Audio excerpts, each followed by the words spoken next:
Hello, my wonderful spirit guides. Today I'm going to be reacting to Olivia Rodrigo Guts. And I just want to preface this whole video. So, if you are a subscriber of mine, you will know that I've been going for a very, very, very difficult time at the moment. And if you're new, I'm letting you know now. So, the last video I did on the channel was quite vulnerable and deep and harrowing and dark and true and very real and authentic, and probably the most scariest video I've ever had to post. And I said that I need some time off, I need to look after myself and so on like that, and I have done, and I am proceeding to do so. So this video, I'm doing it because I genuinely really, really wanted to do it today. It was a little hard. Yeah, it was. It was really hard to get myself up to the point, tidying my room, doing my makeup, and all of those things, making sure I've got everything plugged in all right. Hopefully it is. It's still been a little struggle to do it today, but after I tidied my room and did all that, I felt so proud that I've obviously got some happy feelings going on, so I'm excited to do the video. Also, this album I've just really wanted to hear, and I've not been able to hear it because obviously I'd rather hear it in a reaction. So I thought, you know what, I'm going to try and do the video, and I'm really happy I'm here. So just know that I'm good. I'm good. I'm not amazing, but I'm good right now. It's all okay. I'm not doing this and feeling like I don't want to do it. You know, I'm doing it and I really want to do it. No one's even asked me to do it. Everyone's been very chill and not been pushing me. So yeah, that's all fantastic. Sorry, bit of a weird intro if you've never seen one of my videos before, but I suffer quite badly with mental health stuff, and this year I've just been really been going through it. The support I have received has been absolutely, undeniably amazing. I'll look at those comments on that video whenever I feel down, and I just feel filled with love, so much love. And there's been support in many forms, and all the forms have just been absolutely wonderful, and totally validating and reassuring. So thank you for everyone who's either donated to the Patreon or sent me a tip, and to anyone who has left really lovely comments. You know, people just watching my videos and sending love and support, whether it be on Instagram, anywhere. Just the kindness has been such a saviour for me. Actually, it's really helped me accept that I'm not well, and it's helped me, I don't know, it's hard to explain. It just helped me accept a lot of things. It's helped me realise, even though that was the most vulnerable video I've ever done, crying my eyes out, that people don't think I'm crazy. People see that I'm not doing well. And the love that you gave, was just so fantastic, because that is the truth. I'm just not doing well. Doesn't mean I'm crazy or bad or evil or a lunatic or anything like that. So that was very validating, and I'm just so grateful to have such a wonderful audience. But yeah, anyway, with all that being said, I want to get into this because obviously I have reacted to Sour. I reacted to Sour very late in the game. I'm reacting to this one maybe a couple weeks late. I don't remember exactly when it came out. Does it say? September. Oh, so actually I'm not that late. Yeah, just a few weeks really. If you would like to become a Patreon, you know, like I said, my content's going to be a bit sporadic at the moment. So if you're becoming a Patreon, just have it in mind that you're doing it as mainly for support while I'm kind of going through all this. But you can also see lots of uncut content on there, content that doesn't go to YouTube, early access stuff, and I will be still making videos here and there. So of course you can become a patron if you'd like to, but if you can't, don't even worry at all. Just like, comment, subscribe, share the video. All those things really help me out. Also follow me on Instagram. You will see lots of little pictures I post on there, sometimes little random covers I do, stuff like that. And yeah, everything else is in the description below. So yeah. But anyway, first song is called All American. Okay, I'm excited for this. Sounds like it's going to be kind of powerful, honestly. Right. I'm so excited. Let's go.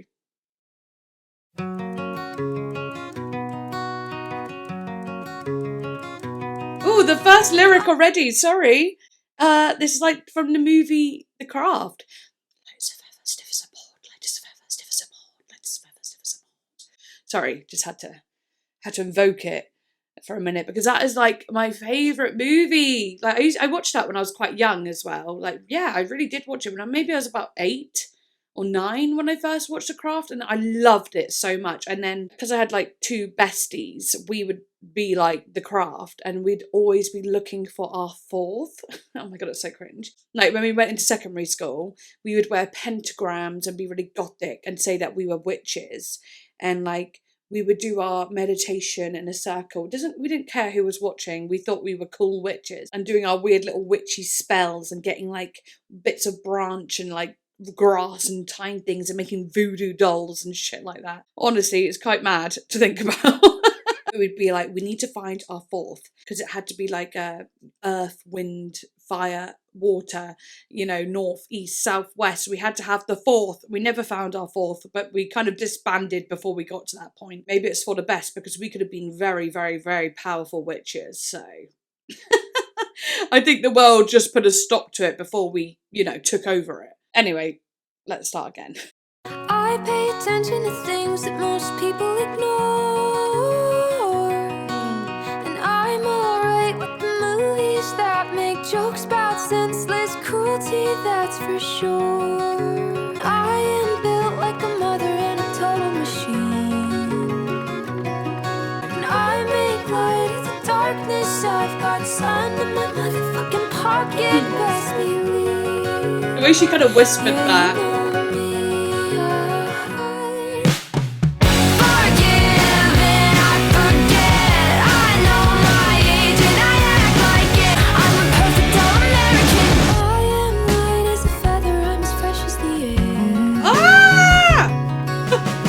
Sounds so pretty. Integrity, just like the goddamn Kennedy, I swear. Forgive and I forget. Got what you can't resist. I'm a perfect all-American bitch with perfect all-American lips and perfect all-American hips. Know my place, and this is it. I don't get angry when I'm pissed. I'm the eternal optimist. Wow. A guitar.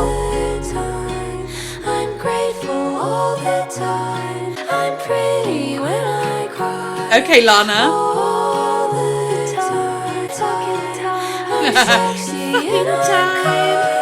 I'm pretty when I cry. Yeah, I knew it was going to be powerful. Ooh, transition? Okay, cool. Transition. Nice. But yeah, I knew it. I knew the song was going to have like a little something powerful to it, you know, a bit like, you know, Lana Del Rey, This Is the Experience of A&W. Sorry. Yeah, literally. I'm excited. Wait, 1 second. I need to get the lyrics up properly because I read them on Spotify. But yeah, I like to then look at them after. I'm probably not going to go into lyrics for every single song just because I don't know if I've got the capacity to do it at the moment. But I will give you my idea of what I think the song's about. Well, for this one, I just definitely think it's like being a woman. There you go. Being a woman. There. Okay, next song. You know, I'm good at all these things. I'm great at that. I can see details in things.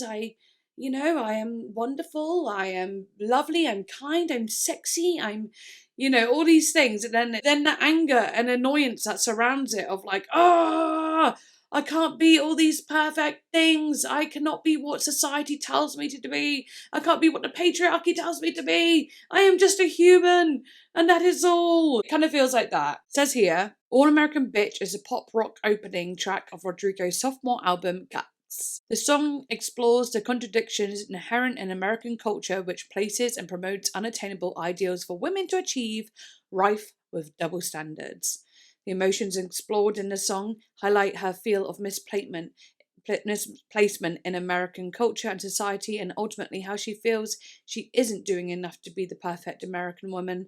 Olivia asserts confidence in herself throughout the song, but in particular the bridge where she highlights that she really is perfect. Yeah, like the bridge literally says, I don't get angry when I'm pissed, I'm the eternal optimist, I scream inside still of it like, ah, ah, which is like not a good thing actually, because that's, you know, you don't want to be screaming inside, you need to get those emotions out for sure. You can't be an eternal optimist, no way. What is toxic positivity, you know what I mean? The outro though, really powerful too. All the time, I'm grateful all the time, I'm sexy, I'm kind, I'm pretty when I cry. Oh, all the time, I'm grateful when I cry, grateful all the fucking time. Absolutely, and I love how those bits are sang so soft and pretty, and then she really packs a punch where she's being herself, being the real her. I feel like the choruses, yeah.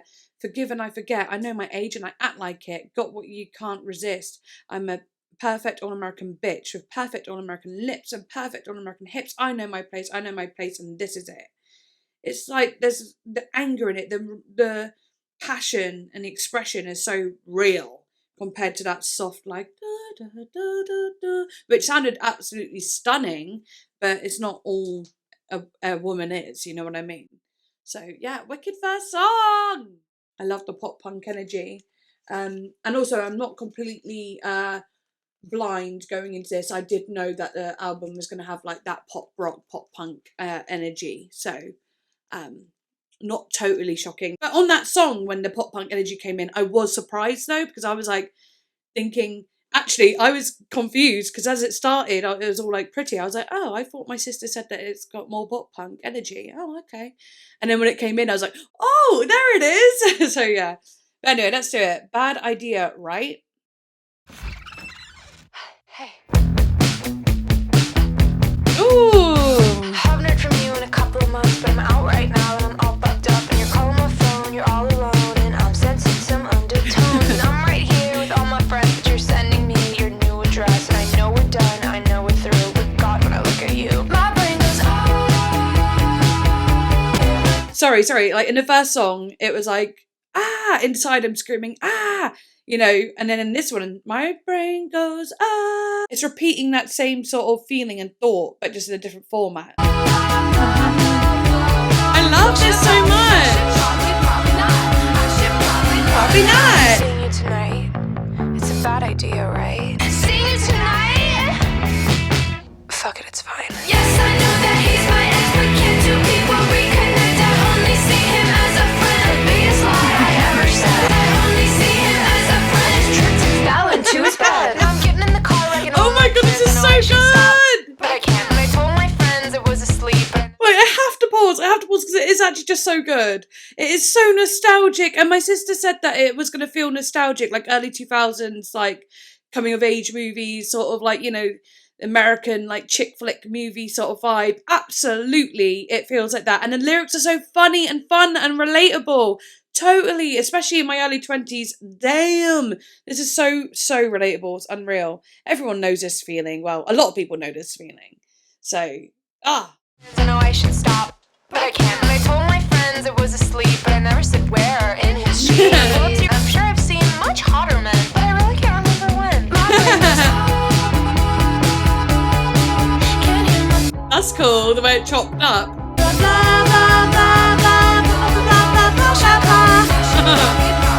Seeing you tonight, it's a bad idea, right? Seeing you tonight, it's a bad idea, right? Seeing you tonight. Fuck it, it's fine. Yes, I know that he's my ex, but can't two people reconnect? I only see him as a friend. The biggest lie I ever said. Oh yes, I know that he's my ex. Can't two people reconnect?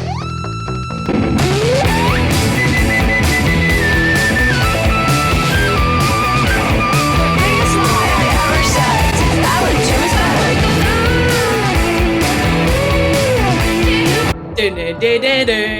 That reminds you of early Green Day. fell into his bed. This is so good.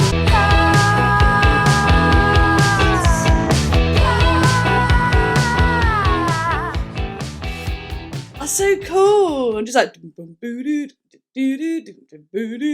you know, whatever it's doing. Absolutely so good. So nostalgic. Absolutely so on point with that feeling that nostalgic feeling, that nostalgic sound. So on point, and she does it so well, the talking voice. And I love that, like, okay, so I don't know, this is what I think sometimes. She is American, right? So when she does her little, I tripped and fell into his bed, and does like the kind of blah, blah, blah talking, it has that real fun attitude stuff to it. I don't know, does it feel like, but because, I don't know, how do I even explain this? Sorry, fucking hell. I'm trying to explain myself. I think probably because I'm from the UK, it sounds totally like cool, like really like this biggest lie I ever said, and fine, it's fine, or whatever, like that. Like that attitude of it feels really prominent, probably because I'm from the UK, and I wonder what it would sound like if you are from America. I know not everyone in America has that accent, but people with that accent, does it feel like weird to listen to, or do you also feel like it has like a cool twist to it? I don't know. So if I was to do a speaking part in a song, I would feel quite self-conscious. I'd feel very self-conscious, actually. I don't know why. I can talk to you all here, but if I was to do it in a song, and I have done, I get nervous what I sound like. But she seems so confident in what she sounds like. She's speaking it in her own accent, but say if I was to do a song, I would lean more to wanting to do an American accent. I wouldn't, because that would be cringy, because I'm not American. But I would think I would sound better if I did an American accent, rather than my own accent. I don't know, maybe I think we're getting quite deep here, but if you can untangle that and understand what I mean, let me know what you think. Is it weird to say things, if you're an American, in your own accent? Like, does it feel odd? Or does it just feel normal? Because as a person from the UK listening to it, it sounds super cool. But if I was to do my accent, UK English accent, in a song, I would feel super awkward. But if I was to do an American accent, I'd probably feel less awkward, apart because I think it would sound cooler, apart from the fact that it would be cringy because I'm not American. That was actually hard. I might not know this either, like, because I edit like my speaking bits obviously quite a bit. I trip over my words so much. I actually give myself a headache because I cannot get what I want to say out good enough, and I don't know why. I get massive brain fog. I hate it. I hate the way that feels. I think because in real life I actually talk kind of like, I think I talk like that in real life actually. Very just like all over the place.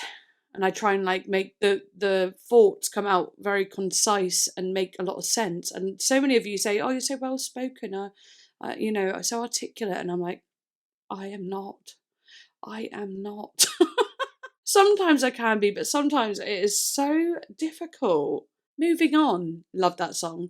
Obviously it was just about going back to an ex's house and getting down and dirty when he shouldn't be, but it happens. Okay, now we've got Vampire, which I know was a single, and I think, was it her first single that came out for this album? I don't know, I haven't actually heard the song though. I've heard about the song, oh absolutely, but I've not heard the song. I don't even know what the song lyrics are going to be, but I've just heard people mention it. Right, let's just go. Stop yabbering on.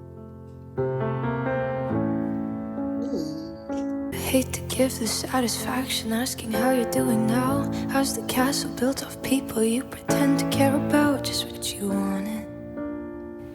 Look at you, cool guy, you got it. Expensive torture you sold to some forbidden paradise. I loved you truly. You gotta laugh at the stupidity, 'cause I've made some real big mistakes, but you make the worst one look fine. I used to think I was smart, but you made me look so naive. Sold me for parts as you sunk your teeth into me. I'm getting shivers. Sucker, fame fucker, bleeding me dry like a goddamn vampire. Oh, I got shivers! And every girl I ever talked to Ooh, told that me rush you were bad, feeling. bad news. You called them crazy. God, I hate the way I called them crazy too. You're so convincing. The words! Oh, and for me and not her, 'cause girls know better. I've made some real big mistakes, but you make the worst one look fine away. And so different parts as you sunk your teeth into me. Bloodsucker, fame fucker, bleeding me dry like a goddamn vampire. Wow! You said it was true love, but wouldn't that be hard? You can't love anyone, cause that would mean you had a heart.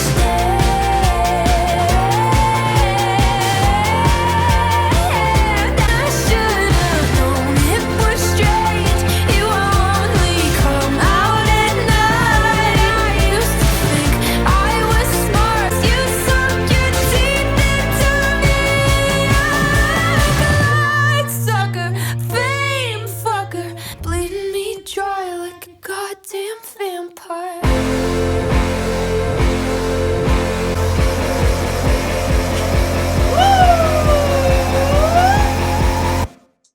Wow, that is so good. Oh my god, I bet you guys were absolutely freaking the fuck out when that came out. I mean, you must have been. I've just heard it now and I'm like, oh my god, the lyrics, her lyrics. She's so self-aware and so like articulate. She's articulate with her feelings and her songs. She's so emotionally intelligent as well. She really gets what's going on and is able to describe the feelings and turn them into lyrics so well at such a young age. Oh my god, she really is fantastic.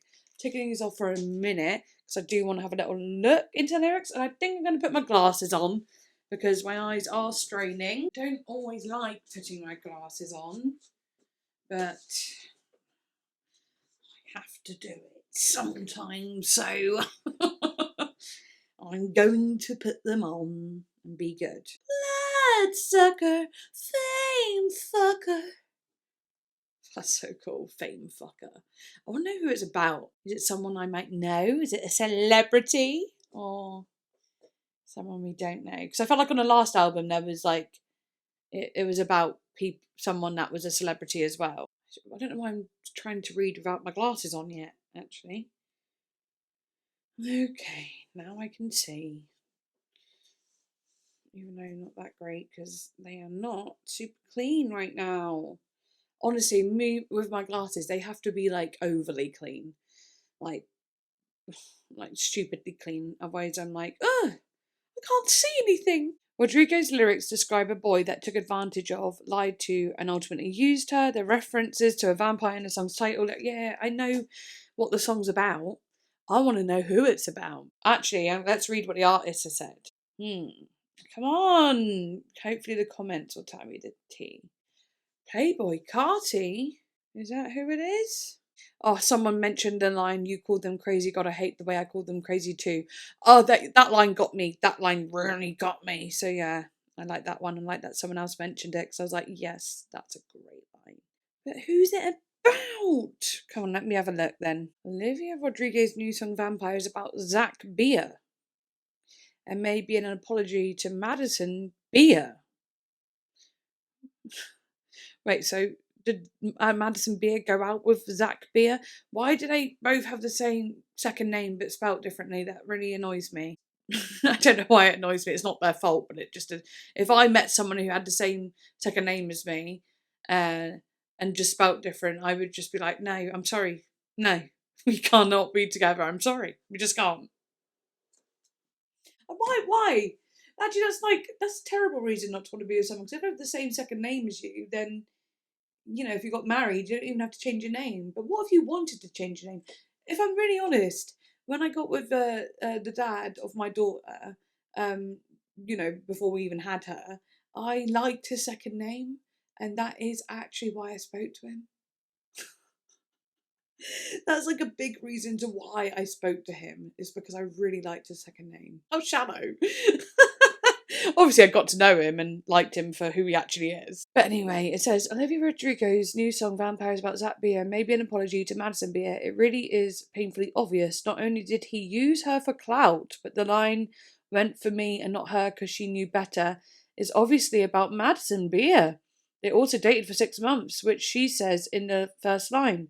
I really think this song is an apology to Madison Beer, basically, with Olivia saying she was naive and used by someone for the fame and she regrets ever meeting him because he is a vampire and sucked her out. Okay. I don't know who Zach Beer is, though, if I'm honest.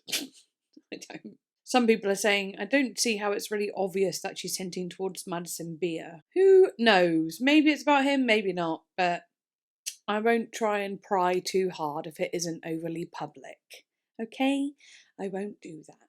But I don't know, I was just interested because I feel like she's one of those people that will sing about a very public situation, and I'm always down for a little bit of tea, a little bit of goss. So yeah, but I loved the lyrics of that one. Absolutely fantastic. Can't wait to hear it again. But first, I can't wait to hear the next song, which is Lacy. Let's go. Lacy, oh Lacy, skin like puff pastry. Aren't you the sweetest thing on this side of hell? Did I ever tell you that I'm not doing well? Ooh, I care, I care, I care. Like perfume that you wear, I linger all the time. Sweetest torture, what could bear? Smart, sexy, lacy. I feel your compliments like bullets on skin. Dazzling, starlit, Bardorian, carnate. Well, aren't you the greatest thing to ever exist? I wonder who this is. She is talking about. Like ribbons in your hair, my stomach's all in knots. Oh, I like You that. got the one thing that I want. Try to rationalize people are people, but it's like you're made of angel dust. Wow. I love the way that surges in a kind of suspenseful way. Lacy, oh Lacy, it's like you're out to get me. You poison every little thing that I do, and I despise my jealous eyes and how hard they fell for you. I was thinking it might be about jealousy a little bit. My rotten mind and how much it worships you. Yeah.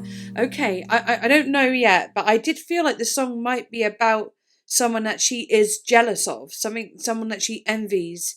Maybe, it could be a celebrity that she likes and she looks at them all day and loves them, like adores them in that parasocial kind of like way and feels like she knows them and loves them and is a friend to them, but is actually super jealous of them at the same time. But the thing is with that, these people on the internet, who show off their lives and it's all fantastic and they look fantastic and all that, that's not all real, is it? So yeah, maybe it's a song about that. And it's funny because obviously it's like a sister song to her song Jealousy. Let's have a little look. Sounded beautiful in it. There was a bit in it that she said something and I was like, it reminds me of something. Oh yeah, I like this bit. I feel your compliments like bullets on skin. That's interesting. So it's like, does she actually know this person or not? Because she said she feels their compliments like bullets on skin. So whenever they compliment her, it feels like painful because it's like she envies this person. She thinks this person is perfect. So them complimenting her means nothing because it doesn't feel real, maybe. I don't know. And then the dazzling starlet Bardot reincarnate. And she's obviously referencing Brigitte Bardot, who is absolutely stunning. So yeah, that was cool. I liked seeing that reference there. Well, aren't you the greatest thing to ever exist? Feels kind of sarcastic. Well, aren't you the greatest thing to ever exist? Oh, I care like ribbons in your hair. My stomach's all in knots. I love that. The ribbons in your hair. At first I was like, huh? What do you mean you care like the ribbons in the hair? And then it's like, oh, the knots in your stomach, like those ribbons in your stomach. I thought that was so cool. Try to rationalize people are people, but it's like you're made of angel dust. Yeah, like this person is so fucking perfect. It's painful. Right. Let's actually have a little look though as well. In one lens, Rodrigo embraces her inferiority complex by personifying the beauty of women she's intimidated by in this Lacy character. Similar to Jealousy, and Obsessed, Olivia succumbs to her habit of comparing herself to other women to an extent so extreme that it seems like a crippling romantic obsession. Yeah, that's what I meant by the parasocial thing. But yeah, it's like a romantic obsession. Yeah, okay, cool. It says here, Rodrigo revealed that the song began as a poem she wrote for a college poetry class. That's very cool. I actually find that to be one of the easiest ways to write songs. And I didn't used to. I used to feel like writing a poem, I couldn't turn it into a song because my poems are, they're not really, I don't know, the format of them, some people wouldn't even call it poetry, and those who say it's not poetry really fucking irritate me because it's my poetry and there is such thing as free verse, so just shut your mouth. Honestly, when I post my, I know it's quite funny anyway, I sometimes post my poems on like a Facebook poetry group. Oh God, such a millennial. Well, I feel like a boomer saying that actually, and then you'll actually get genuine boomers on there though, being like, I wouldn't call it a poem, just because like I write in ways that are not strict to the format. I rhyme them, not all the time, but like even if they rhyme, they're like, oh no, it's not a poem, and I'm like, shut your mouth. And then I get other people, like normally like women, like the boomer women, or just like really nice guys, just being like, shut up to all the people that do say that. Some people about poetry are so irritating, they're so strict, and I'm like, just stop. You know, everyone wants to be a teacher as well and tell you how to write. Shut up. Just shut your mouth. I'll write poetry the way I want to. But the thing is, my poems always get loads of likes on that group, and I think it's just jealous old men because their poems don't do as well as mine. So, just saying, they are jealous. I'm their Lacy. They think I'm perfect. They know I'm perfect. And they hate that. Right, well, anyway, wicked song. It makes total sense. I feel it. Yeah. But I was just saying about how I used to find it hard to turn poems into songs, but actually I tried it and actually it's really fun. It's really fun. Because I find writing a poem is a lot easier than writing a song. So if I can just write a poem first and then turn it into a song, easy breezy days. Right, anyway, now we've got Ballad of a Homeschooled Girl. Ooh, okay. Total ballad. I got my tongue, and I don't think I get along with anyone. Ooh, But her voice. it's the greatest inside. Sounds very raspy. Feels like my skin doesn't fit right over my bones. Ooh. The party's done and I'm no fun. I know. I broke the glass, I tripped the bell. I told secrets I shouldn't tell. Each time I step outside, it's social suicide. It's social suicide. I laughed at the wrong time, sat with the wrong guy, searching how to start a conversation on a website. Talked to the top guy, swore it was his type. Guess that he was making out with boys at the whole night. Everything I do is tragic. Every guy I like is gay. What did I say? I broke the glass, I tripped the bell. I told secrets I shouldn't tell. Each time I step outside, it's social suicide. Lush. I love the effects on her voice, giving it that kind of like guitar sound. I broke a glass, tripped and fell, told secrets I shouldn't tell. Stumbled over all my words, made it weird, then made it worse. It's social suicide. It's social suicide. Wanna curl up and die. It's social suicide. It's social. Called you the wrong name twice. Can't think of a third line. That's awesome. Oh, banger after banger, guys. It literally is banger after banger. It doesn't end.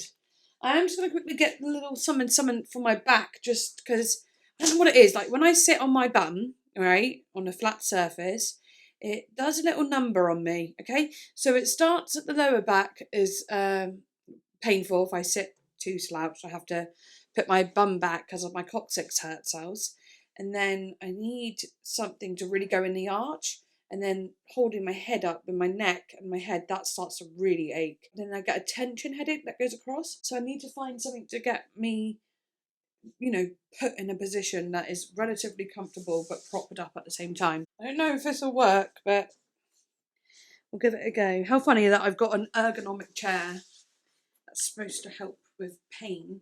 Does not fucking work. It doesn't help at all. It doesn't. Maybe it's a bit better than my old one, but I have to be really leaning back for it to really, you know. Oh, yeah. That might be it. A little pressure, a little applied pressure to the bottom of my back. Not bad, I say. Not bad. Right, well, anyway, I love that song. So, yeah, it really did sound like a ballad of a homeschooled girl. That kind of social anxiety you might have from not mingling with children when you're growing up. Being very on your own and independent for most of your childhood. Interesting. Absolutely love the lyrics to that one. Super clever. So, actually, she has said, I was homeschooled and all of this stuff happened in my career. But then I really boiled my problems down and I'm like, oh, they're just 19-year-old, 20-year-old problems in different environments. If you speak honestly about any experience, then someone is going to find truth in it. She also has said, I'm a homeschooled kid, so I'm so used to being in my house on my laptop, but with my parents. I always say that I never had a normal high school experience. I've always been homeschooled because I've been working. Yes, of course. Interesting. Let's see what the about section says as well. The nostalgic lyricism describes the social fumbles of her adolescent years, tripping, stumbling on her words, and making simple mistakes. Absolutely. Interesting, like, it's funny. I am someone who loves to be an introvert. Oh, I absolutely love it. If I can have a few days when no one talks to me, wonderful. So beautiful, peaceful. But when I do go out and talk to people, I am super social. I don't shut up. I am going on and on and on until I drain my battery. And then I go home and I don't see anyone for a couple of weeks. Sometimes it can be a couple of weeks. Sometimes it's only a week, but sometimes it's a couple of weeks. And then I go out again. It's time to shine. And then I will retreat back into my little introvert ways. So I don't think I have a lot of social anxiety, but I do have anxiety with some people because people are unpredictable. And also there are days where I just don't want to talk to people. So I don't know if it's social anxiety. I think it's just introvert. I think I'm just introvert because I don't get anxious having to talk to people. I just don't want to talk to people sometimes. So yeah, it's not a song I can necessarily relate to, but it's one that I could very, very, very much understand and know so many people that would relate to it heavily. Love it. I love the way it sounded. Amazing. Also, I want to mention that I can't remember what this one did, but it's like whatever it did. No, you know, it's brutal out here. It's like something like that. Like this song also has a bit of that going downward motion. You know, that weird downward thing? I can't even remember what it sounds like now.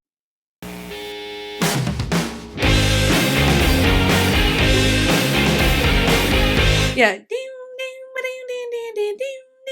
And then the brutal out here goes. It's a similar formula, but I think that's super cool because it's her thing now. You know, that's what she does. That's what her sound is. It's unique to her. Obviously, those sounds have been used in so many songs over time and different bands and whatever, but she's done it twice, or maybe a few times now, actually, and it sounds wicked. Oh, it's so cool. I love this energy. Right, anyway, next song is called Making the Bed. Want it so I got it, did it so it's done. Another thing I ruined, I used to do for fun. Another conversation with nothing good to say. I thought it so I said it, took it cause I can. Another day pretending I'm older than I am. Another thing I forced to be a sign. Wow.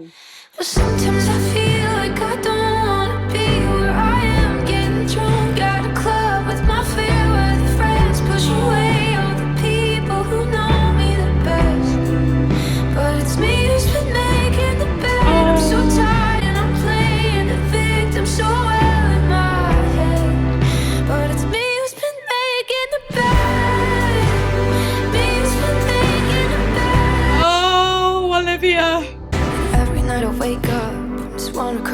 I'm driving through the city, the brakes go out on me. I can't stop at the red light, can't swerve off the road. I read somewhere it's cause my life feels so out of control. Nothing, I just let it happen. I got the things I wanted, it's just not what I imagined. But sometimes I feel like I don't wanna be where I am. Getting drunk at a club with my fair weather friends, push away. I'm so tired of being the girl that I am. Every good thing's turned into something I dread, and I'm playing the victim so well in my head.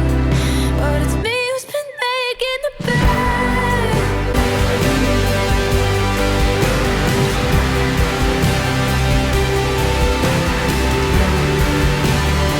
Sometimes I feel like I don't wanna be where I am. Counting all of the beautiful things I regret.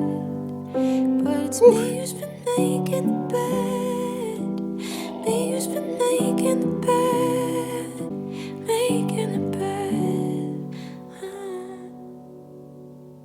Oh, that one. Oh, that one. Instantly, that one. You know, instantly. Oh, totally relatable. Just, I'll go through it a little bit. That one, I think it deserves a little read through. They all do, but I'm just going to do it with this one. I'm feeling it. Want it, so I got it. Did it, so it's done. Another thing ruined I used to do for fun. That just in general. Want it, so I got it. Did it, so it's done. You know, want it, got it, did it, done. You know, she's completing these tasks. They used to be fun, but now they feel ruined. I'm not entirely sure why yet, but let's keep going. Another piece of plastic I could just throw away. Another conversation with nothing good to say. I thought it, so I said it. Took it because I can. Another day pretending I'm older than I am. Another perfect moment that doesn't feel like mine. Another thing I forced to be a sign. If I'm honest, it feels like for her, in her scenario, it could be about fame. It could be about, you know, being able to get what she wants, being just able to do what she wants. And, you know, at first it was super fun, but then now it doesn't feel fun anymore. Now it just feels like she's already done it all. Like and that's got to be depressing, because imagine all your dreams being that, you know, being like wanting fame and your words to be heard, your songs to be heard, money and materialistic items and love and dates and friends and stuff, right? All of that being everything you wanted, and then realizing it's just not even great, or it's not as fun as it used to be. You know, and another day pretending I'm older than I am. That's interesting, because in the first song she was saying I act my age, and in this one she's saying another day pretending I'm older than I am. You kind of see behind the veil, and maybe she isn't acting her age and acting older than she is, of course, because I wouldn't say she's just acting older than she is. She probably is someone who seems a little older than she is, just because number one, she was a child star. She's clearly very emotionally intelligent, so she probably comes across very mature, but in turn acts like she's very mature. But really, she's just still a little girl sometimes. We're all a little girl sometimes. Even if you're a man, sometimes you feel like a little girl, and that's fine. You know what I mean? You're a little child inside, basically, is what I'm trying to say. Another perfect moment that doesn't feel like mine. That's the kind of, what's it called? Imposter syndrome. When I first started doing YouTube, I very much felt that. I felt a lot of imposter syndrome. That was crazy. Funny how it just kind of went away in the end, but I really felt it. I was terrified. And another thing I forced to be a sign. That's so interesting, you know, when you're hopeless and you're trying to look for signs and something to believe in, something to guide you.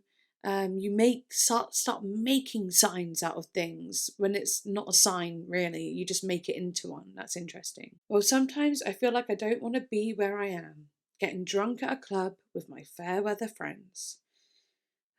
That bit is just so relatable, because in my early 20s, I wasn't famous, of course, but in my early 20s, that's still a feeling, you know, you go out partying and it's really fun and it's exciting until it's not anymore. And you realise you're just getting drunk all the time. You're not actually making real friends. You're going out and getting drunk and with drunk people, with drunk friends. They're not friends, they're drunk friends. So they are fair weather friends because they're just drunk friends, you know? And you push away all the people who know you the best. Well, she says, push away all the people who know me the best. And yeah, That's so true. You're just out partying. It's like it becomes an addiction. It's not just the alcohol that becomes an addiction. That isn't even it. It's the going out and seeing people getting attention, that becomes an addiction. Then you push the people that actually care about you away because they're not aligning with what you're doing. But it does make me sad when she said, but it's me who's been making the bed, you know? It makes me sad because I don't want her to take all that blame, and she shouldn't take all that blame. This is so normal for young people to go through, going out and finding their way in the world, drinking a lot, maybe even doing drugs, and it's not good for you, of course, but it's not all your fault. There's something there that you need to try and understand or uncover, something deeper. And once you get trapped in the cycle of going out with your friends all the time, you don't feel like you're going to have friends outside of it. It feels like such a huge change. You have to stop the cycle, and that can be quite lonely. I don't like that she's saying it's me who's been making the bed. I understand that she's trying to take some responsibility for not stopping the cycle, but it's not as easy as you think, because the other side is daunting. You don't know what awaits you. Loneliness, maybe depression, maybe feeling like you don't have any friends at all, no one to care about you, which isn't true. It does come in due time, it does. And it's beautiful when it does. I used to be very much like this, very much. And I got out of it. I did. I just got out of it and realised, drinking and going out with friends isn't everything. I do it once in a while now, and I really enjoy it when I do. And there'll always be that part of me that wants to go to an after party or wants to keep the night going. I'm one of those people that can't call it a night. That's why I don't do it very often, because the feelings I would feel weekend after weekend, shame, embarrassment, guilt, just feeling wrong on so many levels from one night of having fun, But then some of the mistakes I'd make, some of the terrible friends I'd hang out with, and situations I'd get myself in. Oh my God, nightmare. I'm kind of glad I went through it, but at the same time, I'm like, oh, I'm so glad I'm not going through it now. Some people stay that way, and her singing about this just shows that she won't stay that way. She won't, because to be able to feel that way and be able to articulate it like that really shows that you can make a difference. And yeah, she will. And she probably has already. She says, I'm so tired of being the girl that I am. Every good thing has turned into something I dread, and I'm playing the victim so well in my head, but it's me who's making the bed. And, that's something is a struggle too. Sometimes you can feel like you're playing a victim because people talk about victim mentality and how victimhood is terrible. But sometimes you have been a fucking victim, okay? Sometimes you've been a victim, and it's okay. It's okay to say, yeah, you know what, I was a victim of this shit. Doesn't mean that you can keep victimizing yourself. No. But it's okay to look after yourself and say, it's okay. This wasn't meant to happen to you, but it did happen to you, and I'm going to give you a cuddle for that. I'm going to give you a cuddle for that. Of course, if you continue to victimize yourself over and over again as an excuse to go out and drink and make bad decisions, that's where the problem is. But, I think she understands that. It's me who's been making the bed. Yeah. And I like when she goes, me who's been making the bed, pull the sheets over my head. That's interesting, because actually, whenever I get overwhelmed, I did it today. I did it literally this morning. When I get overwhelmed, I get in my bed and I get the blankets, I put them over my head, and I don't like being under blankets over my head because I feel like I can't breathe instantly. But I do it sometimes just to get away from the world, and I do it for as long as I can until I have to poke my nose out and just breathe through the gap. But I feel safe, in a little cocoon that way. I can hide for a little bit. So that was interesting when she said that. I related to it in a different level. But in her way, it's like she's saying, pull the sheets over my head, almost feeling like guilt and shame, being putting them over her head, being why can't I stop what I'm doing? Oh, I'm just going to hide in shame instead. I'm making my bed and I'm lying in it and I'm pulling the sheets over the top and I am hiding away from all the things that I should be doing to stop this cycle. And I'm going to keep repeating the cycle. And then she says about the recurring dream. And every night I wake up from this one recurring dream where I'm driving through the city and the brakes go out on me. I can't stop at the red light. I can't swerve off the road. I read somewhere it's because my life feels so out of control. And your life will feel very out of control when you are in a place where you have fair weather friends, where your life has just like changed from fame in her case, you know, or the fame has changed her life around completely. She's going to feel totally out of control. And there's probably a lot of people around her trying to have control of her life, you know?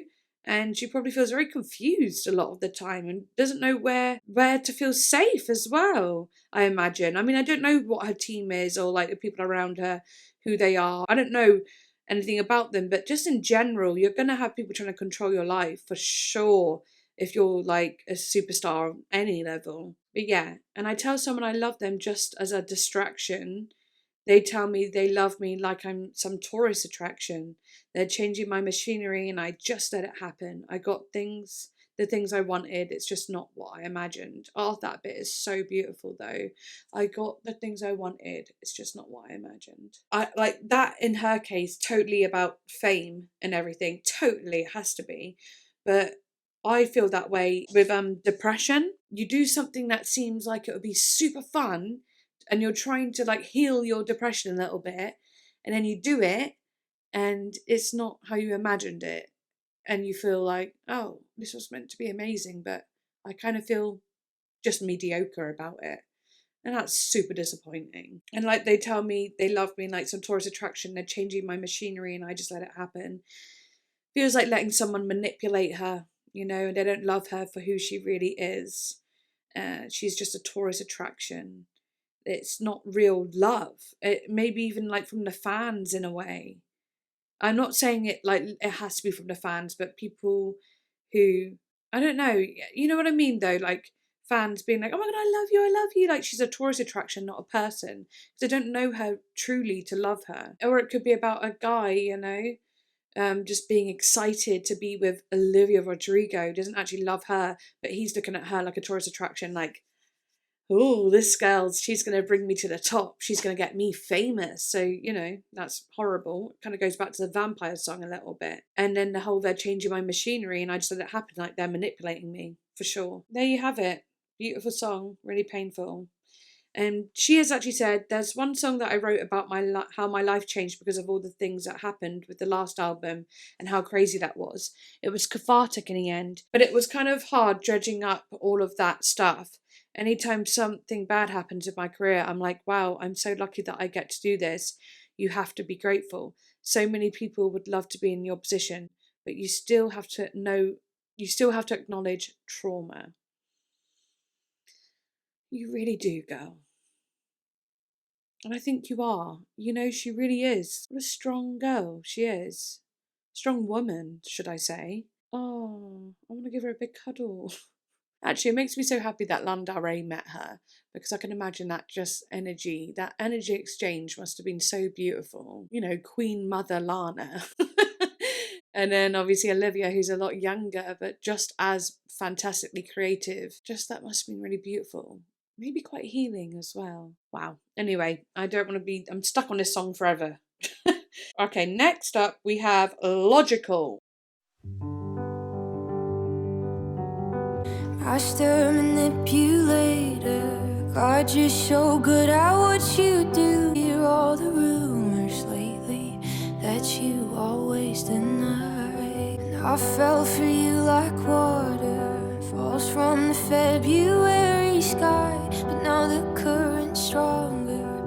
No, I couldn't get out if I tried. Now you got me thinking 2 + 2 = 5, and I'm the love of your life. 'Cause if rain don't pour and sun don't shine, then changing you is possible.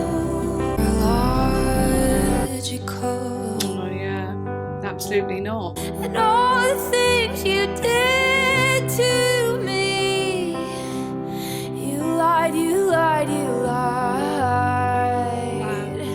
Oh, and now you got me thinking 2 + 2 = 5, and I'm the love of your life. I guess love is never logical. The sky is green, the grass is red. You mean all those words you said. I'm sure that girl is really your friend. Problems are all solvable. Argument you held over my head. Brought up the girls you could have instead. Said I was too young too soft. Can't take a joke, can't get you off. Why do we do this? I look so stupid thinking 2 plus 2 equals 5. I'm the love of your life. Oh, love is never logical. Oh. Logical, logical. Love is never logical. I know I'm half responsible, and that makes me feel horrible. I know I could have stopped it all. God, why didn't I stop it all? Oh, logical, logical. Love is never logical. I know I'm half responsible, and that makes me feel horrible. God, why didn't I stop it all? Oh. That's a heavy one. Oh. Right, come on now. Not doing any of that today. That is sad. It sounds like the relationship she was in was actually fucking not good at all. This person was obviously a lot older than her as well. And that bit where she's saying about what he said about her, like she's too soft, can't take a joke, can't get him off, you know, just so many of the things that were said in that bit just punched me in the chest. I was in a not very nice relationship in my late teens, early 20s, and we weren't. He wasn't older than me. He was only like 2 months older than me, so he definitely wasn't older than me. In like a large way at all. No. But he was certainly not a nice person, and that very much reminded me of that and the feelings you feel. Right, I just want to move on though. It's Get Him Back. 1, 2, 3. Wait, is this a song with the drums? I met a guy in the summer and I left him in the spring. He argued with me about everything. He had an ego and a temper and a wandering eye. Said he would take us out to parties and the night would never end. Another song, another club, another bar, another dance. And when he said something wrong, he'd just fly me to France. Still I remember every time. Oh, I love those O's. Do I hate him? I guess it's a All those backing. Oh, that's so cool. And also, I was just listening to that guitar. It sounds like it's going for like a phaser because it's going. It's doing like weird little sounds. I have to go back actually because just so much to listen to. And when he said something wrong, he just fly me to France. I miss him some nights when I'm feeling depressed. Till I remember every time he made a pass on my friend. Do I love him? Do I hate him? I guess it's up and down. I wanna get him back. I really just wanna make him Yeah. sweet revenge. I want him again. I write him all these letters and I throw them in the trash. Cause I miss the way he kisses and the way he made me laugh. Yeah, I pour my little heart out, but as I'm hitting send, I picture all the faces of my disappointed friends. Because Yeah. everyone knew all of the Yeah. shit that he do. But I am my father's daughter, so maybe I could fix him. Ah. Wanna get him back. Cause I can't really miss him and it makes me real sad. I want sweet revenge. I want him again. Be his car to get him back. I wanna Ooh, it sounds so good. I wanna kiss his face With an uppercut. I wanna meet his mom to get him back, just to tell her her son sucks. I wanna key his car. I wanna That's take so him funny. out. I wanna meet his mom and tell her her son sucks. Yeah, I wanna get him Yes, the acoustic. back. Really just wanna make him feel bad. I wanna get him back. Cause I can't really miss him and it makes me real sad. I want sweet revenge.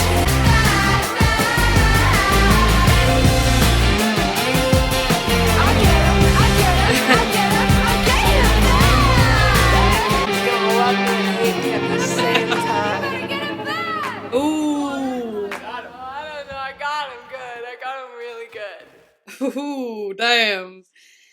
That one's bittersweet to me, actually. It's funny how it's like a big anthem, one for everyone to sing along to. The group vocals really give you that vibe that you could all you know, at the concerts, everyone's going, I wanna get him back.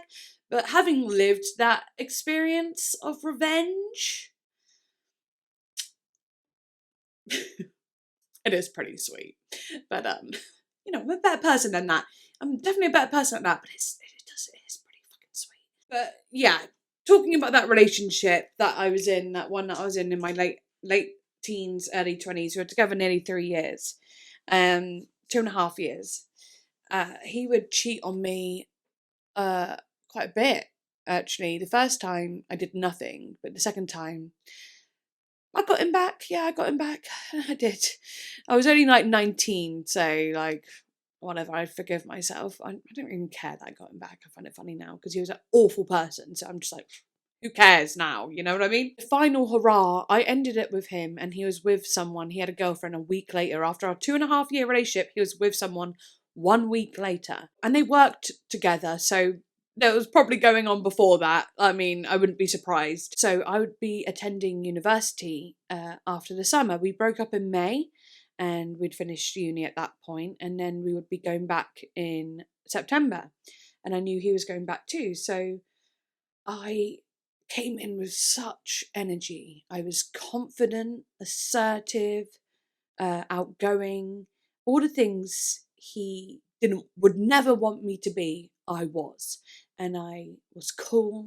I made loads of friends, rubbed it in his face, you know, and he obviously couldn't stop thinking about me, obviously. And one night, we all went out as a group, like lots of people from uni, and he was pulling me in to try and get with me. I felt like very femme fatale, you know, very like smug, as he was trying to flirt with me, pull me in, trying to, you know, and being like, he'd pull me in and be like, oh, I can't do this, I shouldn't be doing this. And I'd be like, no, you shouldn't, should you? You shouldn't be doing it, should you? But you are. You know, I was very mean at the time of doing it. And then he would try and kiss me and I'd pull away and be like, no. You know, it was very like, I was cool. I actually fucking loved myself for being like that. It was awesome. He broke my heart into a million pieces over and over again in our relationship, and he was abusive too, and his mother was a sick bitch too. I didn't really give a shit at that point. Yeah, so I'm telling this story, but I go like all over the place, and like I'm not mentioning when, who, what, where, when, all sorts of things like that, because I'm just like deep in a memory. But yeah, basically, this all happened when we were at our friend's university housing, and we were sleeping in like the communal area. And that's when he was trying to come on to me and stuff, and I was pushing him away and being like, stop it, like, you're actually pathetic, basically. And then the next day, we were walking to the station, and he was sobered up, and he was going, what have I done? I can't believe I've done this. And I was just kind of laughing and singing the song, and No Self-Esteem by The Offspring. And yeah, check out the lyrics of it. There's bits in it where it's like, you're just a sucker with no self-esteem. And I was just kind of humming it, like, not like at him to his face, but just like, you know, humming it because that's what I thought of him at the time, just a pathetic loser. And you know, he had cheated on me so much and hurt me and broke my heart and abused me so badly that I just didn't care anymore, and getting my revenge of being like, no, I won't take you back in any way, shape, or form. I didn't submit to him. That was really healing because he definitely didn't expect it. I turned it round on him. I didn't fall for his narcissism anymore, and actually just looked at him like the pathetic man he actually is. And I think that really shook him, and that's probably why he felt so guilty about cheating on the girl he cheated on me with. You know what I mean? So, I don't know, it was actually just such a powerful moment for me and made me realise I didn't deserve to be cheated on. He's just a big cheater and he will do it to any girl. You know, it wasn't me, it was certainly him. I don't know. I know it seems really cruel, and it is, but he is not a good person. And he cheated on his girlfriend with his ex-girlfriend, me. So, well, attempted to anyway, but I didn't let him. And the last time I actually saw him, he was absolutely vile, and then I never saw him again. So, yeah, and vile in a way that gave me gratification. It made me feel good because I was like, yeah, that's who you fucking are, man. Like, time has gone on and I am nothing like you. You are terrible, a terrible human being, and you are so weak.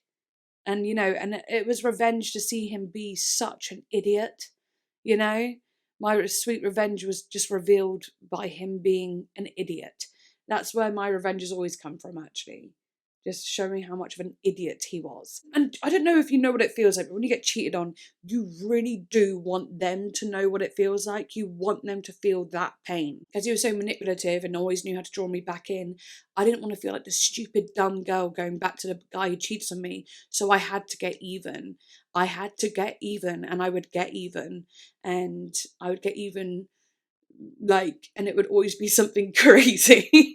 Like, it's honestly terrible. I love how I'm exposing myself here, but I don't even care at this point. I was so young and I don't really give a shit about that. Like, in every other relationship, I have never, ever, ever cheated and never fucking would. But when I was 19 and being cheated on myself, I needed him to feel how I felt. I couldn't be the better person because it didn't feel like being the better person when you're just sat there getting back with the guy who cheated on you while you look like a stupid bitch. You know what I mean? You look like a stupid idiot. So, me, by getting even, I felt powerful. I felt strong. But obviously now looking back on it, it's just a toxic thing, a toxic cycle, cheating on each other over and over again. I would never have cheated on him first, and I never have. It was only whenever he did, I would have to do it immediately. And then I'd feel like we're even for a little bit. Then he'd do it again, and I'd have to do it again.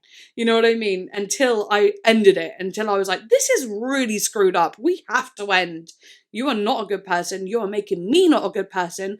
A lot of what Olivia's saying, I relate to, because it's like, I feel that way too. That kind of we were both in this. It's both of our fault. She said something in the song that I got really quite upset to when she was like, it's annoying that I have to, what did she say? Yeah, I know I'm half responsible and that makes me feel horrible. Absolutely, exactly.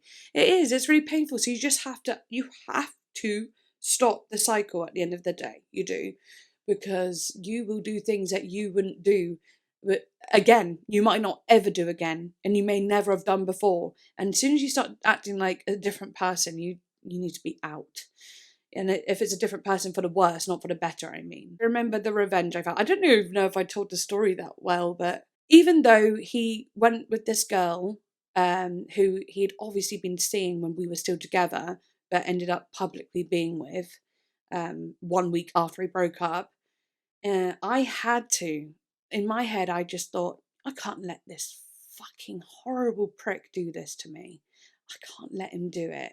And so I had to be the girl that he wished he never let go of. And that's what I became. Some years later, I heard from someone that the girlfriend that he had after me actually didn't want to be with him anymore because all he did was obsess over me. So I'm like, woohoo, sweet revenge. And that was a long time ago. I'm not actually a very vengeful person, but I don't like to be unequal. I hate that. So if you're going to be an arsehole to me, I'll be an arsehole right back, and it's going to be equal. When he would get mad after I would tell him that I got with someone, I would say, oh, by the way, I got with someone.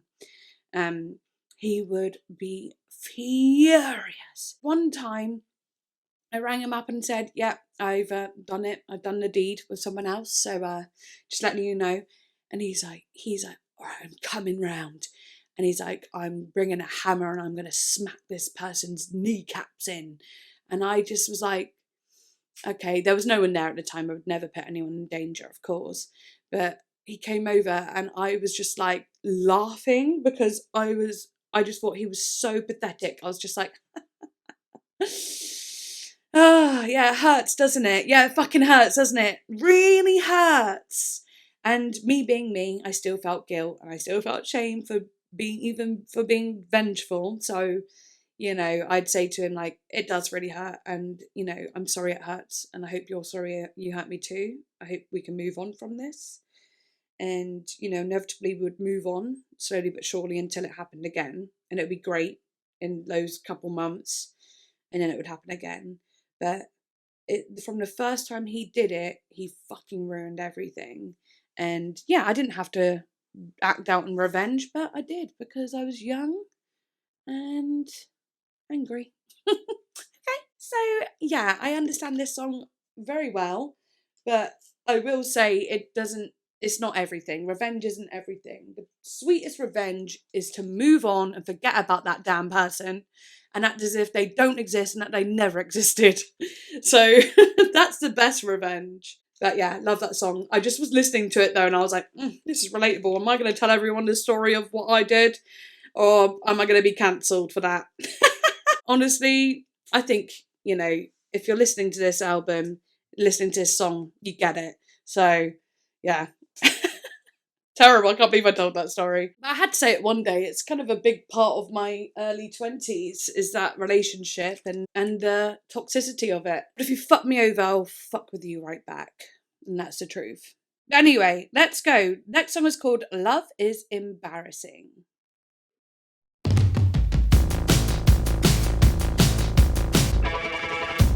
Told my friends you were the one after I'd known you like a month, and then you kissed some girl from high school.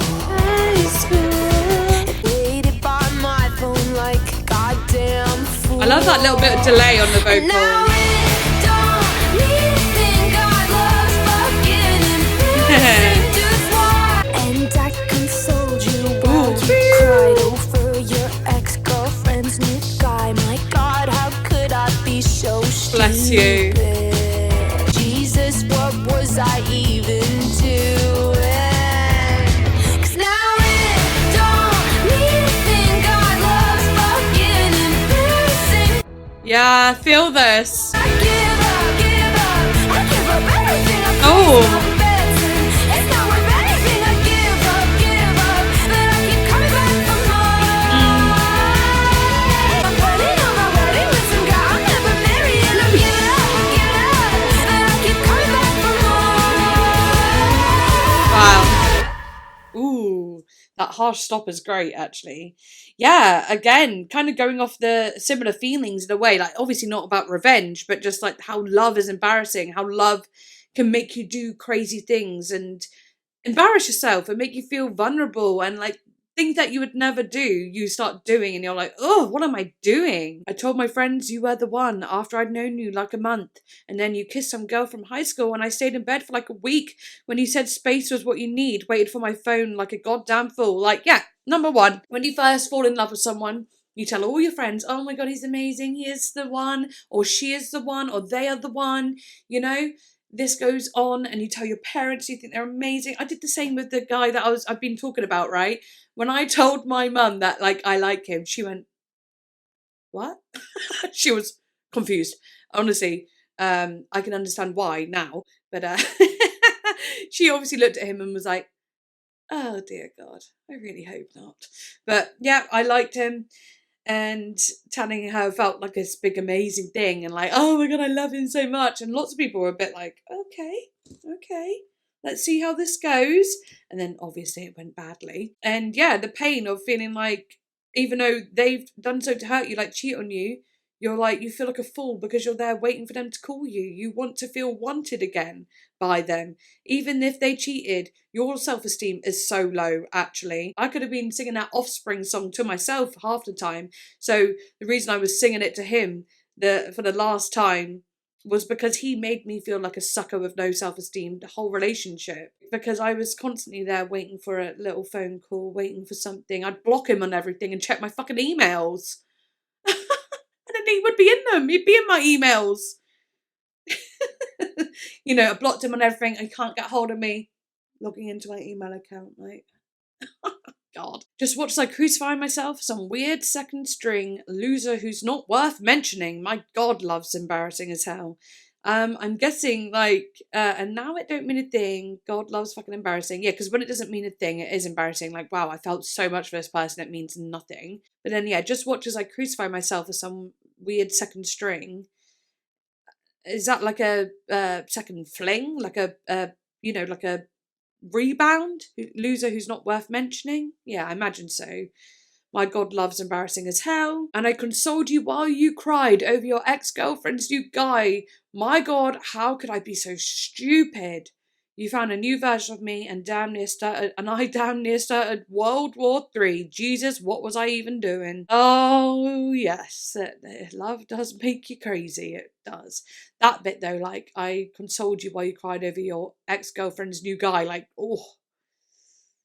Yeah, that would make you not feel great at all. Then she's like, I give up. I place my bets. It's not worth anything, but I keep coming back for more. You know, I do give up on this. I give up on this love, but I can't stop myself from coming back to you. I felt that too with the old ex. I felt that way too. I felt like I gave up all the time, but I kept coming back. I was terrified without him. I really was. Because I was made to feel like I couldn't live without him, if I'm honest. I was told constantly that no one would love me like he did. And no one would ever love me the way that he loved me. And I believed it. Now I'm like, shut the hell up. There are plenty more people who actually love me properly. Not your weird toxic love. Ah, so good though. Right, now we've got The Grudge.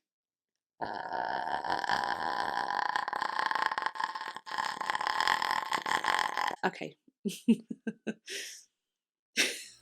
Sorry.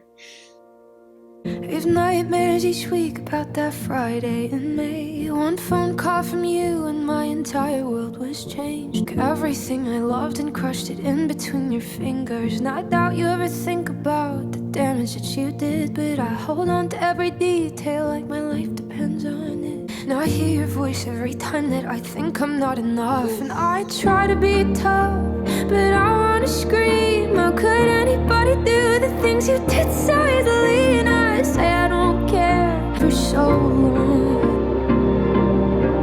It takes strength to forgive, but I don't feel strong. Yeah.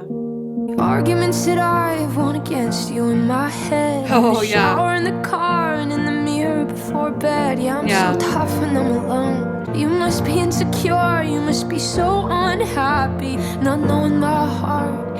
Hurt people, and we both drew blood. But man, those cuts were never equal. And I try to be tough, but I wanna scream. But you know I can't let it go. I've tried for so long.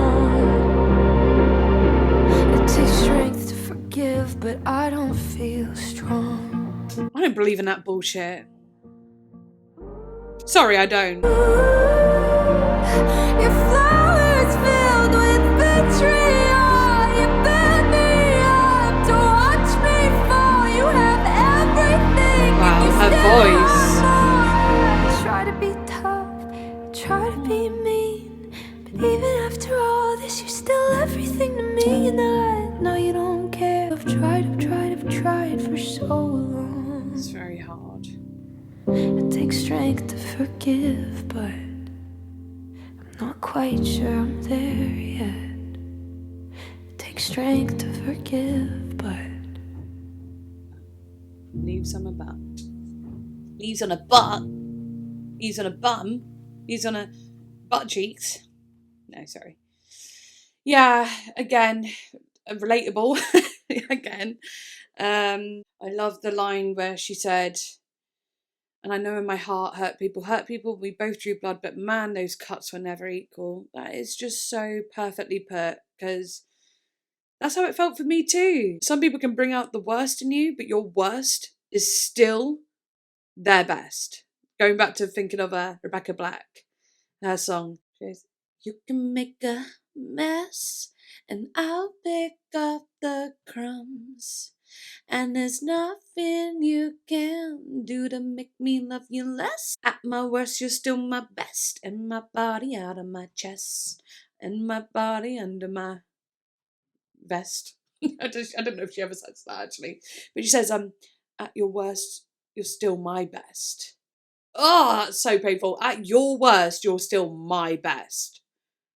Oh, but yeah, what I was trying to say is like, you bring out the worst in me, but the worst in me is not even the worst of you. You do way worse. Way worse. And she kind of said something like that in an earlier song as well, didn't she? Which is horrible. And it's horrible in abuse, domestic abuse. And it doesn't have to be physical abuse, it can be mental, emotional. In those types of relationships, you definitely do things that you wish you never did. Absolutely. And that's their way of keeping you under their thumb as well. They bring out the worst in you so that they have something to hold against you, even though these are not rational things that you would ever do normally. I can attest to that because I did some crazy things in that relationship that I've never done now, in any other relationship. Painful what they put you through, and it is really hard to let them go as well, even though they've done so much wrong to you. The attachment you have to these types of people linger, and the love you have for them linger, and it's very painful, very, very difficult to get through. I remember that summer before going back to uni and just the pain I was in. I used to fucking wake up each morning and just have this soaring emotional pain just go through my body and my heart, and I used to lie there and I used to say, I have to just ride the wave, embrace it, feel every bit of it, feel it all, and then you're going to get up and start your day. And that's what I would do, and it was very hard. That's a pain like no other. Never felt a pain like it. That heartbreak, it's so strong. Oh God, really strong. But it does go away in the end. It takes a really long time sometimes. It can take a very long time, but it does go away. It does. When you start believing in yourself and knowing that you're worth more than that. So yeah, but like I said, it took me a long time to the point where I was just like, I'm going to be the vision of who he wished he could have, who he wishes he could have, who he will always think about for the rest of his life. At the time, I really wanted that to stick with him. Now I couldn't care less. Now I hope he just doesn't think about me. Recently, some stuff has come up where his recent ex-girlfriend actually got in contact with me, talking about his behaviour. And it had been years since I even heard about him. And I was just mortified to see that he is still such a terrible person, and this poor girl had really been put through it by him, and even with legal stuff, right? And oh God, it was so weird hearing about him again. I didn't like hearing about him again. I didn't want to think of him ever again. So when that stuff came up, it was really painful, but also extremely validating and reassuring, because I realised it wasn't me, he was a bad person. He kept doing it to more and more people, more and more girls and women, over time. He didn't stop doing these bad things and hurting people. I come to find that out last year, and yeah, it was bittersweet again, because obviously I hoped he could go on to be a better man. After all the heartbreak and I was over everything, I just wished and hoped that he'd be a better man with someone else. But to find out he was just as much of an arsehole, if not worse, with the girls who had to come after me, it was validating. But yeah, like I said, it's just sad. Just fucking sad that other people had to go through his narcissistic abuse, basically. Anyway, I keep going back to this bloody relationship, but these songs keep reminding me of it, and then I go and talk about it more. You know what I mean? And also that it takes strength to forgive, but I don't feel strong. I don't give a shit about forgiveness. Some people don't deserve forgiveness. You should forgive yourself. 100% forgive you. And the reason you should forgive yourself is because you did do wrong. And I'm not saying you did wrong by being in a relationship with a toxic person, but you put your family through hell. You probably put your friends through hell, going back to this person over and over again, or being all upset, and the emotional support you might have needed. But you don't have to forgive someone who actually treated you very poorly when they didn't need to, didn't have to, and shouldn't have, So I don't believe in that sort of forgiveness thing. But then again, I'm not a religious person. And the reason I say that is I've had too many instances where people have done me wrong. And I have gone through the whole forgiveness thing. Oh, I've gone through it, and I've really tried to reach that forgiveness thing. And it just never felt like real for me, and never felt normal, and never felt right. I even said once, I forgive them, I forgive the people who have hurt me. And I said it, and I felt sick. I was like, I don't fucking forgive them. And it doesn't release anger, it doesn't relieve you of anything. It doesn't. It's such a total, it's just bullshit. Obviously, certain people might believe in that, and if it works for you, then I would never call it bullshit for you, but it's bullshit for me. I think there are lots of other ways to heal, and you don't have to forgive the people who have done horrible things to you, but you can forgive yourself. And yeah, that's where the healing is, I think. But anyway, moving on. God, this album's only 39 minutes and I'm already 2 hours into the video because I'm going on about my life. Didn't I do this on the Sour one, on the Sour reaction? I swear I like her songs kept like igniting such things to me where I kept getting really deep and personal about the same guy, I imagine, as well. I really think so, actually. And here I am again doing it. God, Olivia. She really gets a conversation going for being someone who's socially awkward, apparently. You know what I mean? I can't stop talking about your songs, girl. Right, now we've got Pretty Isn't Pretty. I started to skip lunch, stopped eating cake on birthdays, bought a new prescription, 'cause there's always something missing. There's always something in the mirror that I think looks wrong. And pretty isn't pretty enough. I could change up my body and change up my face. I could try every voice. lipstick in every shade, but it always be the same. Yeah. 'Cause pretty isn't pretty enough anyway. You fix the things you hated, and you still feel so insecure. And I try to ignore it, but it's everything I see. It's on the poster on the wall, it's in the shitty magazine. I don't know why I even try when pretty isn't pretty enough. Do you think it's you? I could change up my body and change up my face. I was missing. I love her voice in this.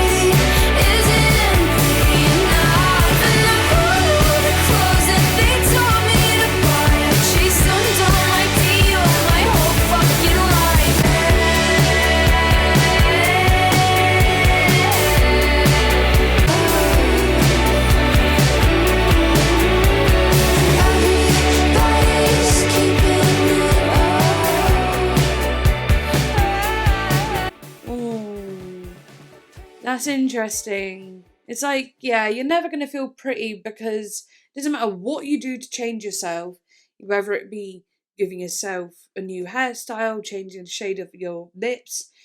It's an internal battle. You know, the way you feel about yourself aesthetically is internal. I know damn well when I felt happier as a person in general, um, I felt like I liked the way I looked more. And when I got sadder, I started to really hate the way I looked. Really, really started to like feel things were wrong. You know what I mean? Things were going wrong, and like that I was almost like talk about body dysmorphia, but you do actually feel like you're morphing into something, like your internal pain feels like it really is coming out and you look a certain way. And I always feel like that way about myself at the moment, which is horrible. Yeah, and then like, you know, everybody's keeping up and then it makes it feel like it's you, like you're the problem. Like, you know, everyone feels this way, but they're keeping up with all the fashion and keeping up with looking beautiful and so on like that. So that when you're not able to keep up, you feel like you're the problem, you're not pretty enough. You know, everyone seems to do it with ease, but you can't. Really, really beautiful song and sad, obviously. It says here the song describes the ever-changing fashion trends and ideals in the current time, in which all girls seem to follow and coincide with. Olivia describes how these expectations and social norms are plastered all over different types of media around her, and feels as though she cannot keep up or ultimately fit in because no matter what she does, she'll never feel perfect. Yeah, absolutely. And it's hard to say no one's perfect when you are a perfectionist. If you're a perfectionist, saying no one's perfect just feels like a lie, because you look at some people as perfect, especially when people project a perfect image on social media. It's hard to believe that they have a darker side or a day where they don't feel good or whatever, because you're only ever seeing the good. And seeing is believing, you know? I don't know. It's just a painful one and totally understandable one. I feel like she's got quite an issue with it. Like, you know, even on the last album, she very much has an issue of comparing herself to other people. And I very, very much hope that she finds some confidence within herself and know that she is an absolutely stunning goddess. Because she is. Right, now we've got Teenage Dream. Teenage dreams so hard to beat. Okay, maybe not. When am I gonna stop being wise beyond my years and just start being wise? Wow. When am I gonna stop being a pretty young thing that guys? Oh, babe. Oh. I'll blow out the candles, happy birthday to me. Wow. Got your whole life ahead of you, you're only 19. So fucking young, man. I fear that they already got all the best parts of me. Wow. And when this wide-eyed affection and all good intentions start to not be enough, and will everyone have every reason to call on my bluff? All my excuses of learning my lessons gonna start to feel sad. Will I spend all the rest of my years wishing I could go back? Well. I'll blow out the candles, happy birthday to me. Got all the best parts of me. Wow. This is really I'm fucking sorry sad. that I couldn't always be your teenage dream. They all say that it gets better the more you Oh. grow. Yeah, they all say It sounds so good. That airy vocal and the layers of it. it gets better, but what if I don't know? Yes. It gets better the more you grow. Yeah, they all say that it gets better when I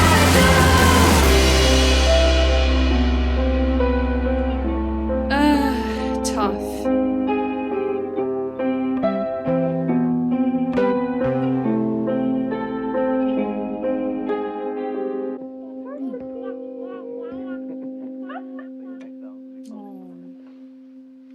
Is that like a little home family recording of when she was little or something?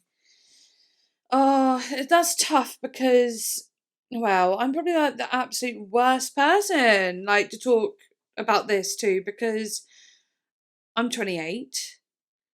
She says she's 19 in that moment. I don't know how old she is now. Maybe she might still be 19. But yeah, like I'm 28 and oh god, the 20s are really hard. Like personally, I find the 20s to be really hard. My whole life has been bloody hard, but the 20s, they've ebbed and they've flowed. Absolutely. I had 2.5 good years, but in those 2.5 good years, I was on drugs. So I was on opiate medication, should I say. So I can't really call them good years when they were medically induced. You know what I mean? And then since then, I've just felt like crap. So what she's saying, it almost like please don't let this melancholy darkness absorb into you too much. But if I was to sing this at 19, it would be foreshadowing.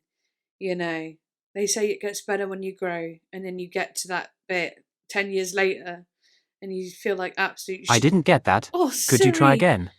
Siri, do not fuck me up. I won't respond to that. Well, don't respond to me. Hey Siri, don't ever jump scare me again. Hey Siri, Goodbye. Okay, nice talking with you. He literally scared the shit out of me. Siri is so naughty.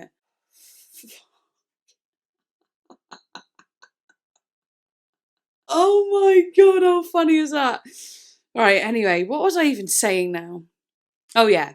When I was younger, even when I was like 19, 18, young years, I was going for it hard. And people would say to me, it'll get better as you get older. 28, and life fucking sucks right now. It totally sucks. But everyone says, oh, your 30s is where it gets better. So let's just pray that when I'm in my 30s, it gets better, because damn. And, I'm too depressed to respond to this in a positive way. I'm too bloody depressed. So what she's saying, I'm like, oh, I really hope that you don't follow the same fate. I relate to it so much, what she's saying, and all the melancholy of it all, and the worries and the fears and the, all of everything she said, I relate to that. I'm like, oh, I really hope that you're okay when you're on my age. I really hope things are just absolutely fine for you, darling. Please let it be fine, because I can't make any promises. I'm the worst person to ask. I know you're not actually asking me personally, but, if you are asking me, don't ever try again with this stuff.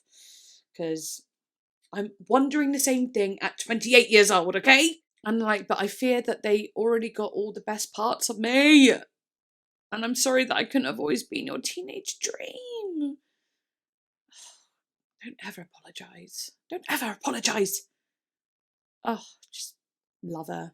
I do. I just want to give her a cuddle and say, you are one intelligent woman. You really are. You're an intelligent woman, and you're very young, and I'm not going to tell you things are going to get better, but I am going to tell you that you will have better moments, and things aren't always dark. You will realise there's a balance in the universe, and sometimes you just have to really wait and hold on tight until it passes. And it can feel like hell. It can feel like you are already dead. It can feel like that very much, but you will have wonderful moments too.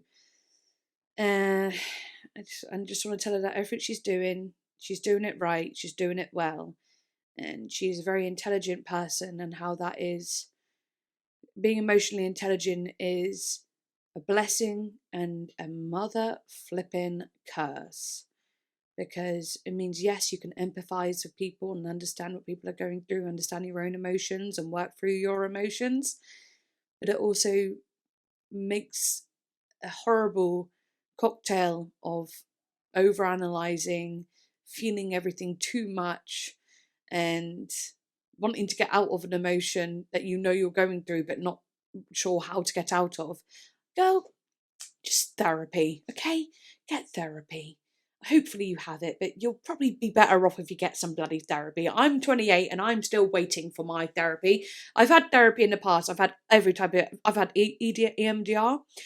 I've had EMDR, I've had DBT, I've had art therapy, I've had childhood therapy, I've had SA therapy, R-word therapy. I've had everybody therapy under the sun, and I still need more at 28. I've not been in it for a couple of years, and I am so excited to get back into it, because I've got new trauma that has bubbled up. New bloody trauma that has bubbled up. Something that I didn't even know was trauma until this past year. So I need therapy again. All I would say is stay in therapy your whole freaking life. Never give it up. If you can afford it, stay in it. But yeah. That is actually the end of the album, but it does, on Genius here, it says there's a song called Obsessed? No, it's not on Spotify. Oh well. Anyway, bloody brilliant album. She sounds great. She really got me chatty, didn't she? Chatting. But that's fun though, I'm glad that I can, I've seen a few of you say that you like that when I talk about my personal experiences and how I relate to the song and so on. So that's nice for me too, to be able to be myself and add a little bit of me into these videos, not just react to it and that's it. I just, it feels like we're listening to music and having a convo, but it's a one-sided convo because it's only me bloody talking. But hopefully you're on board with that. Yes, I really do hope you enjoyed this video, and please comment, subscribe, and like. and share the video. That's really good if you share the video. I'd really love that. And if you would like to become a patron merely just to support me at the moment, then go ahead. But other than that, I shall see you next time. Bye.